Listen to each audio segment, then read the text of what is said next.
You see, Anandi Mai Ima, I've got the pronunciation nearer right,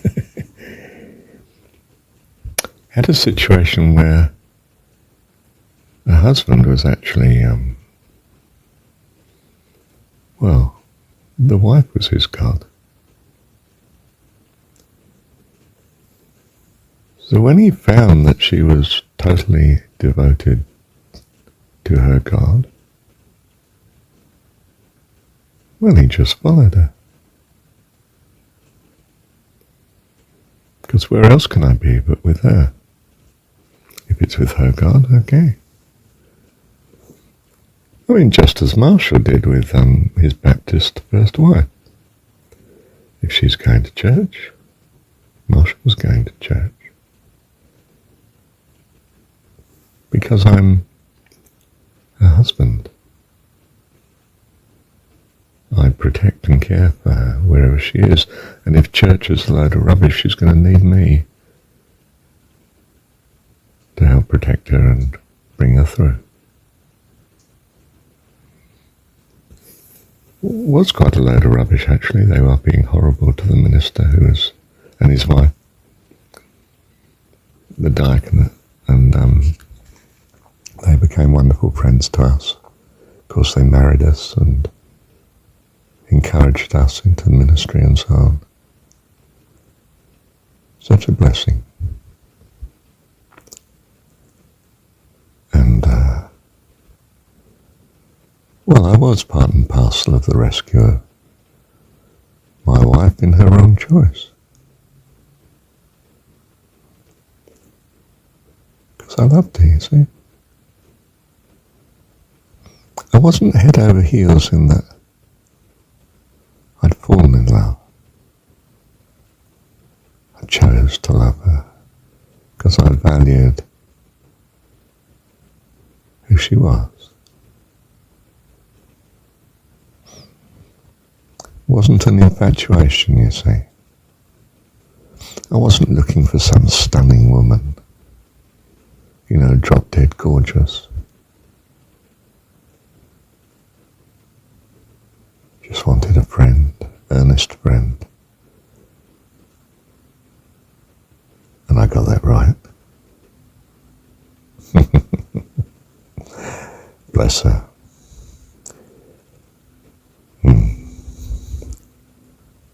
She was older than me by about 5 or 6 years. That didn't matter to me. She wasn't very amorous. I soon got over that. She was a bit fundamentalist Christian. But we got through that.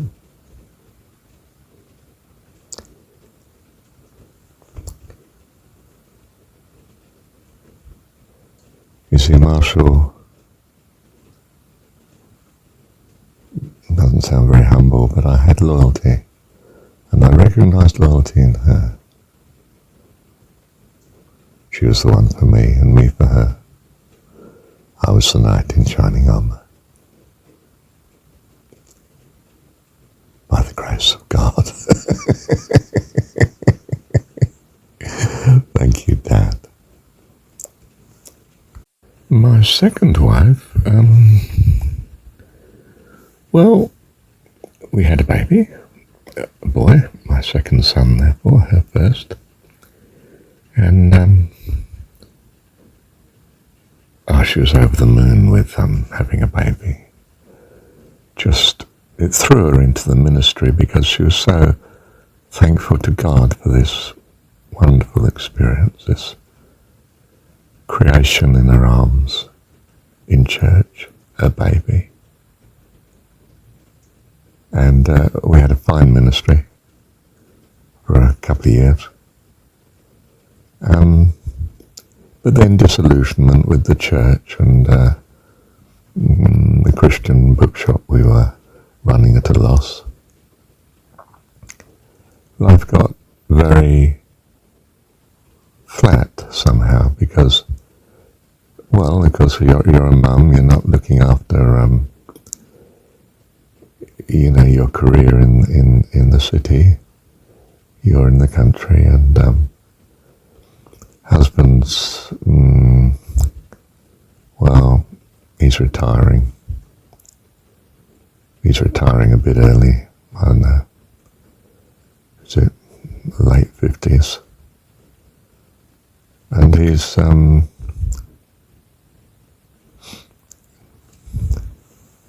life's not the fun that it was. How about you taking up brass trombone again and go to the Christian college and do a music degree? And she did the first music degree. She was the first student to qualify in that college, devoting itself to Christian ministry and music being a part of it, of course, being in worship. And Marshall, well, I'll stay at home. I'm retiring. I can look after Bubby. I look after the son and homeschool. And you go to the college. And the college, well, we can move nearer the college in the smaller town of Hamilton. And that'd be nice. And it was.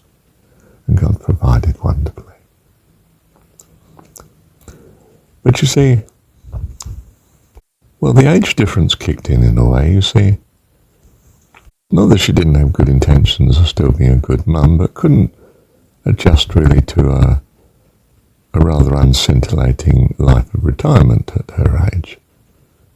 And, of course, the activities of the college and the persons there attracted her away from, if you like, devotion to family and hubby. And he knew it, and he felt alone. And he was alone. Well, apart from his son, 24/7. And he was happy to do that if the wife loved him. But if the wife didn't love him, oh gosh, everything became pointless. You see, both of us, although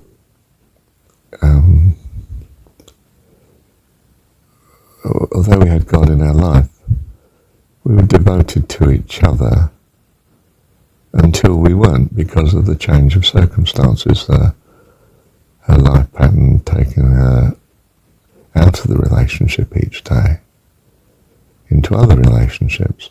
And she had unfaithful tendencies at some point, and that's understandable. Yeah. So they drifted apart, didn't they? And at some point he felt so lonely that even though married, you can be terribly alone in a house with someone you're married to that no longer finds you wonderful. Just doesn't, ignores you. Horrible feeling. She decided she'd go, then she decided she wouldn't, and she decided she would, then she decided she wouldn't, and she decided she would again, and was. And Marshall finalised the deal by finding someone else, didn't he? Brought an angel into his life to rescue him. Thank you, Dad. Was it a sad outcome?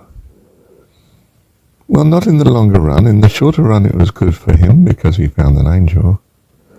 And in the longer run, with a few years of turmoil and relationships that didn't work, she ended up with, well, a good solid chap. A bit like her dad. In many ways. And, bless her. Thank you, Dad. What about the third wife? Well, I've said a lot about her because it's in more my locality of time now, isn't it? You know, it's nearer. Although she's been gone 7 years now. And of course I'm still in battle because we're parent order sharing a child, and we make compromises on the order, and then we adjust them, and we think we ought to, and the chaos of being forced to be in each other's company because of the child from time to time on certain issues, and it not necessarily being ideal in a sense. But we trust that it is. You say, well, I do. I don't think she does it, but I trust that, well, I'm sure she doesn't, but I trust that it's right with God. And although alone, I'm not with a partner, and haven't been since her. But I'm flying. It's given me tremendous focus on God, and it's been a tremendous blessing. As possibly you realise from my recordings. And the details of that, I don't think I need to go into that one, do I?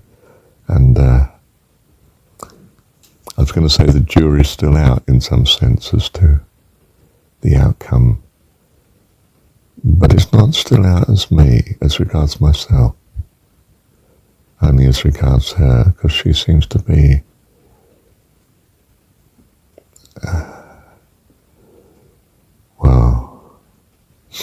in a traditional Christian sense, you would have said she's in the gall of bitterness. In the 21st century view, you'd have said, well, things were a bit chaotic for her. And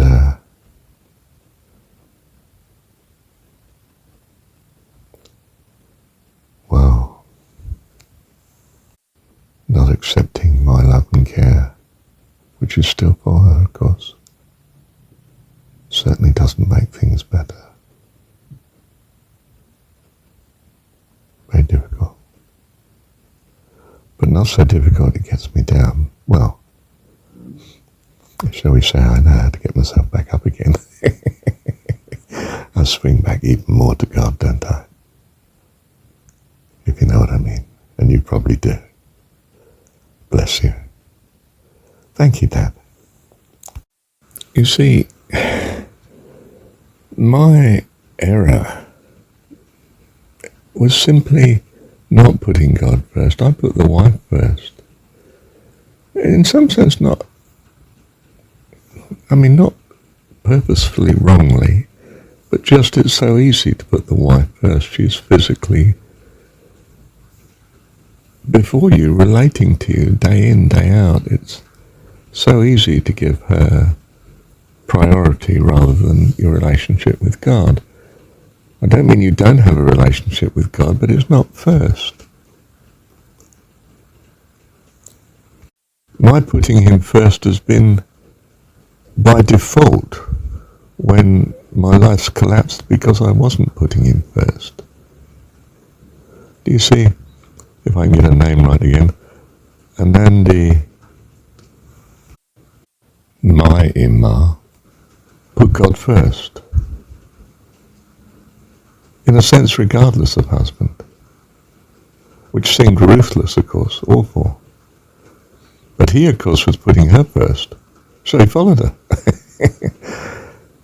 Never spoke another word and was totally devoted to her. The result? Came to her God. Because she was his God. He could only follow her.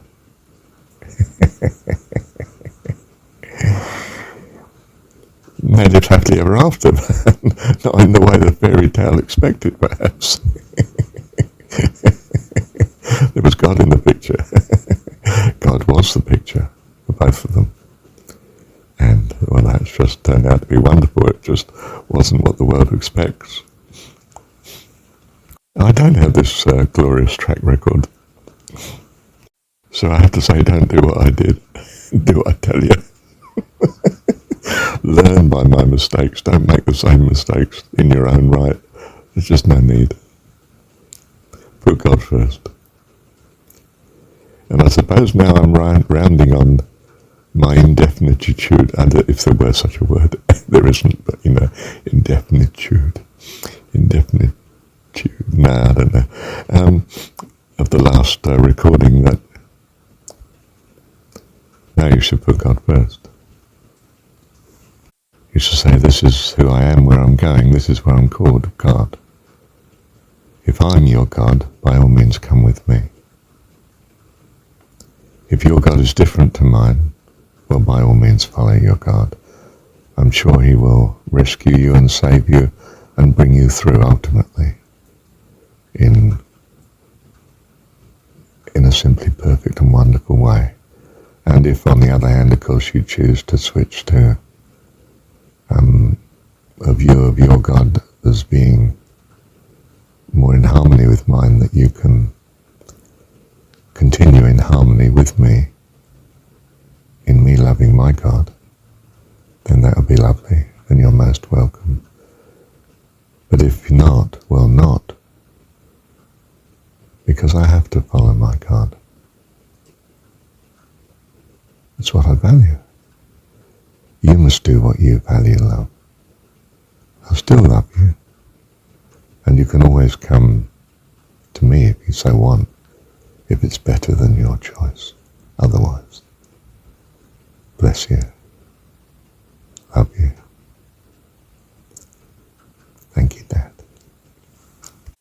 So, interesting, isn't it, that so often, because the two love each other, if either one of them really decides to put God first, the other will do it, because they worship, actually, the partner. And if the partner's going for her form of God, then you do too. You could say the dynamism's coming from her side, but it's because he's not worshipping his God, he's worshipping her. She is his God. If she becomes God-centered, he does. Or he chooses not to. And if he chooses not to, it's because neither your God nor you are actually his God. And so he goes his way. Because he can't come with you. And, if you like, even if you don't divorce him, he'll divorce you. Might give you a rough time in the meantime. And you may decide that you'd better divorce him before something awful happens. Or, this becomes worse and worse to no point. But you will put your God first. But the great thing is, you see, that where a couple just love each other and one of them suddenly gets the notion to put God first, even above their partner, well, the partner just follows, because from his point of view, you are his God. You're the one he absolutely loves and is putting first. So you could say, stepping back from it, that it's actually a shame if people fall in love with each other, because they should have fallen in love with God.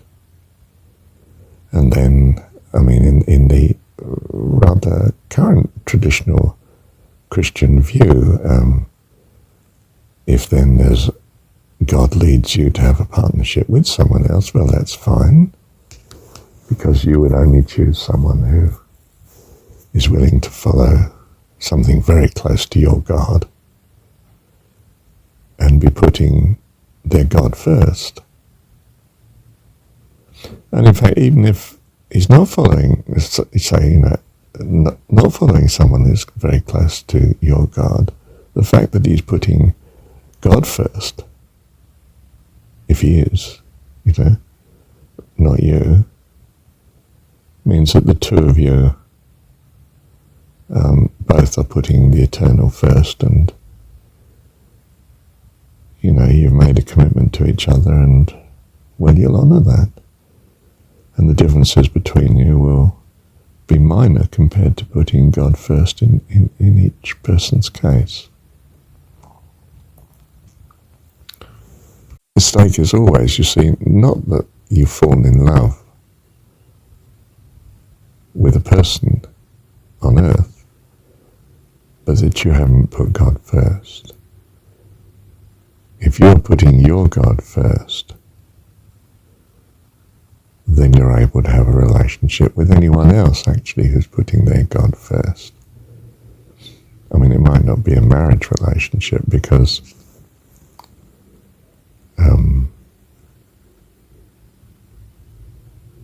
your two views of God are quite different. So, in the world where there's very little concept of God, the couple marry each other and they both fall in love with each other and they put each other first until they don't, because they're both children. But when we bring God into the picture, one of them or both of them puts their own God first. And whatever the relationship is between the two of them, it's secondary to that. And therefore endurable, because majorly they're putting each of them a God first that values integrity and faithfulness and goodness.